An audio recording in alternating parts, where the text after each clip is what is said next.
De mon expérience, atteindre les 12% de masse grasse est un des sentiments les plus satisfaisants et gratifiants à ressentir dans sa vie. Alors pour te faire gagner un maximum de temps, j'ai condensé mes 2 dernières années à avoir travaillé avec plus de 200 hommes pour t'aider à atteindre cet objectif de sèche. J'ai donc identifié 5 erreurs qui reviennent absolument tout le temps et qui t'empêchent probablement d'atteindre ton meilleur physique. La première erreur, c'est d'attendre le bon moment. Souvent, avant de travailler avec quelqu'un, ils me disent qu'ils sont en plein déménagement, qu'ils sont en train de changer de travail ou bien qu'ils partent en vacances dans une semaine. Donc à ce moment-là, ils ont d'autres priorités et ils se disent que se lancer dans quelque chose de nouveau, ça sert à rien s'ils s'y mettent pas à fond. Mais finalement, est-ce qu'il y a un bon moment? Un moment où toutes les étoiles sont alignées. C'est-à-dire aucune préoccupation financière ou familiale, une routine du quotidien rodée dans laquelle on peut aller faire nos courses tranquillement, prendre le temps de cuisiner et aller à la salle. Ça peut arriver comme ça peut ne pas arriver, puisqu'on ne contrôle pas vraiment la vie à 100%. Donc finalement, remettre à plus tard, c'est peut-être ne jamais s'y mettre. Alors est-ce que la situation elle est idéale? Non. Mais est-ce que rester dans ce corps est envisageable? Si la réponse à cette question c'est non, eh bien ça veut dire qu'il faut passer à l'action. Il s'agit donc peut-être d'abord de juste mettre le pied dans la porte, de revoir nos attentes à la baisse et de ne s'attendre à rien que juste de commencer. De se satisfaire des plus petites victoires. Puisque comme on dit, l'appétit vient en mangeant. Les premiers résultats, ils vont te motiver. Et en plus, bonne nouvelle, les premiers résultats, c'est les plus faciles à obtenir. Il faut donc juste avoir foi au process. Faire tomber le plus petit domino qui fera tomber les plus grands derrière. La deuxième erreur, c'est de consommer des heures de contenu et de ne rien faire. À chaque fois qu'on va vouloir passer à l'action, on va se poser une question. Par exemple, est-ce que je dois prendre de la créatine? Alors naturellement, on va vouloir y répondre parce qu'on veut faire les choses bien. On veut que chaque action soit utile. Sauf qu'une question mène à une autre et au final, après avoir passé des heures de contenu à regarder des gens qui font que se contredire, on est perdu et on sait pas quoi faire. Donc on fait rien et on remet à plus tard. Et finalement, on fait ça pour se rassurer parce que c'est beaucoup plus facile d'écouter quelqu'un nous dire quoi faire que de prendre le risque de faire quelque chose et que ça ne marche pas. On veut trop bien faire parce qu'on veut maximiser notre réussite. Mais finalement, est-ce qu'on veut pas juste éviter l'échec? Alors la première chose, c'est déjà de se prouver à soi-même qu'on est capable d'avoir des bonnes habitudes avant de vouloir chercher à tout optimiser. Parce que ça sert à rien de complexifier les choses. Il y a plus de 75 milliards d'humains qui ont parcouru la Terre avant nous. Donc on n'est pas en train de réinventer la roue. Il y a des millions, si ce n'est des milliards de personnes qui l'ont fait avant nous et il y a actuellement des millions de personnes qui le font chaque année. Donc n'aie pas peur de l'échec. Chaque erreur te rapproche de la bonne réponse. Simplement, prends le temps de te poser et d'analyser ce qui a fonctionné et ce qui n'a pas fonctionné. Encore une fois, on n'essaie pas de faire décoller une fusée. Les réponses, elles seront sous tes yeux quand tu en auras besoin. La troisième erreur, c'est de se relâcher complètement les week-ends. Alors c'est le week-end, on a eu une longue semaine, on veut profiter avec les amis, la famille, bref, on veut décompresser. C'est complètement normal. Donc c'est le moment de relâcher la pression et si on le fait pas, on risque de craquer. Ce qui est important de comprendre, c'est qu'un seul événement trop excessif peut complètement ruiner plusieurs semaines de travail. Pour illustrer ça, dis-toi que si tu fais très bien les choses, tu vas faire un déficit calorique d'environ 3500 calories sur une semaine. Si tu fais un très gros resto et que tu bois un petit peu trop d'alcool, tu peux facilement monter à 4 ou 5000 calories. Donc finalement, à la fin de la semaine, tu n'auras pas progressé. Alors que tu peux te dire que tu vas compenser le lendemain. Généralement, il y a deux choses qui reviennent tout le temps. La première, c'est qu'on mange rien le lendemain, ou la deuxième, c'est qu'on se fait une tonne de cardio. Alors pour moi, ne rien manger le lendemain, ça peut être assez dangereux parce qu'on rentre dans le contexte du trouble alimentaire. Si tu fais ça tout le temps, tu vas finir par assimiler le plaisir à la restriction derrière. Donc c'est une très mauvaise habitude à avoir sur le long terme et tu risques d'avoir une relation à la nourriture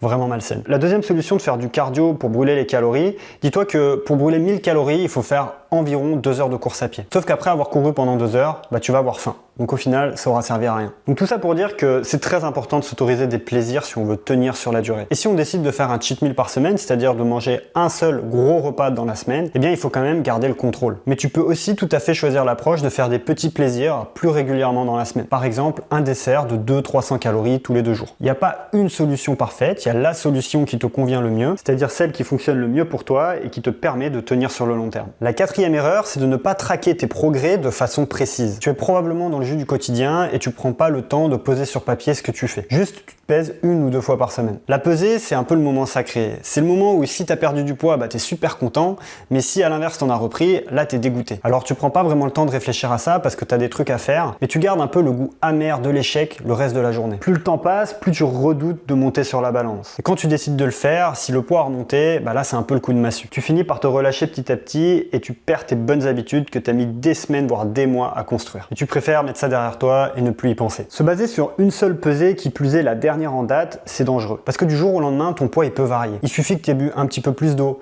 que tu aies mangé un petit peu plus de sel, donc tu fais un peu plus de rétention, ou tout simplement que tu aies l'estomac plus rempli, et de suite peut y avoir un écart de poids important. Ça peut aussi être le glycogène, un sucre qui est contenu dans tes muscles et qui capte beaucoup d'eau. Donc finalement, ça fait beaucoup de choses qui peuvent justifier que du jour au lendemain, tu fasses 1 kg de plus. Il suffit donc que tu prennes une pesée par semaine et que tu tombes sur un mauvais jour, et tu peux baser ton analyse finalement sur une fausse donnée. Si ça se trouve, tu avais progressé cette semaine-là. Alors pour résoudre ce problème, c'est très simple. Ce que je te recommande de faire, c'est de te peser tous les jours. Par contre, ne fais pas une fixette dessus, parce que le poids, on peut vite être émotionnel. Et ça peut te paraître contre-intuitif, mais tu vas voir que si tu te pèses tous les jours, c'est complètement l'inverse qui va se passer. Tu vas te détacher du poids. Tu vas te rendre compte que d'un jour à l'autre, peut y avoir plus ou moins 1 kg d'écart. Et surtout, quand tu vas regarder la moyenne de la semaine, si tu compares deux moyennes sur 2 semaines, eh bien là, tu vas te faire un meilleur avis de la tendance. Ça va te permettre de dézoomer et de voir est-ce que sur une période de plusieurs semaines, tu as vraiment progressé. Pour te donner un exemple, sur une personne que j'accompagne, ce n'est pas rare de voir sur 2 semaines qu'il n'a pas progressé. Pourtant, quand je dézoome sur un mois, je me rends compte qu'il perd en moyenne 600 grammes par mois. S'il maintient ce rythme, ça fait 6 kg. Et 6 kg, c'est ce qui peut faire la différence entre un physique à 15%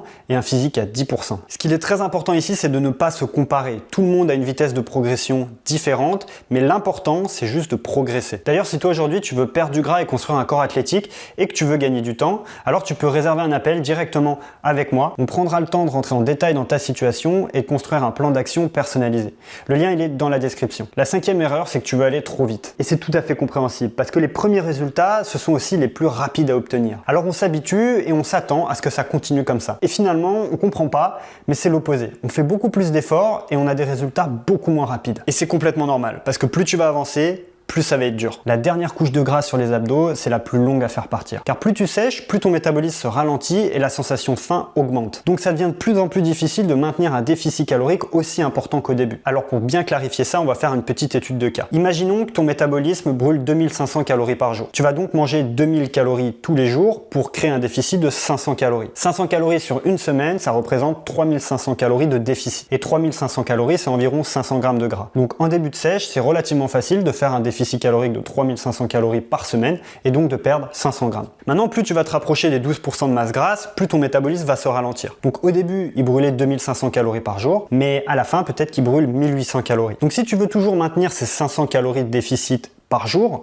eh bien ça veut dire qu'il faut que tu manges non plus 2000 calories, mais 1300 calories par jour. Puisque 1800 moins 1300, ça fait bien 500 calories de déficit. Sauf que comme je t'ai dit, la faim, elle augmente aussi. Donc maintenir 1300 calories quand t'as faim, c'est très compliqué. Donc tu comprendras que ce n'est pas durable de manger 1300 calories par semaine pour atteindre les 12% de masse grasse. Tu vas être obligé de manger un petit peu plus. Tu vas peut-être obligé de manger 1600 calories au lieu de 1300. Ce qui fait que au lieu d'avoir un déficit de 500 calories, tu auras un déficit seulement de 200 calories. 1800 moins 1600. 200 calories par jour, ça représente 1400 calories par semaine. Donc ce qui te prenait à la base une semaine pour perdre 500 grammes, aujourd'hui il t'en faut au moins 2 voire 3 semaines. Donc tu comprendras que c'est beaucoup plus long. Imagine maintenant que tu as encore 3 ou 4 kilos à perdre pour atteindre les 12% de masse grasse, donc tu comprendras qu'il te faudra plus de 3 mois pour atteindre cet objectif. Alors tu pourrais booster un petit peu les choses en augmentant par exemple le nombre de pas que tu fais dans la journée ou en faisant un petit peu plus de cardio. Mais il faut aussi faire très attention avec ça parce que plus tu bouges, plus la sensation de faim va augmenter. Donc comme tu l'auras compris, il n'y a pas vraiment de solution miracle. Il faut être patient. Donc si tu veux un jour atteindre les 12% de masse grasse, c'est important que tu t'armes de patience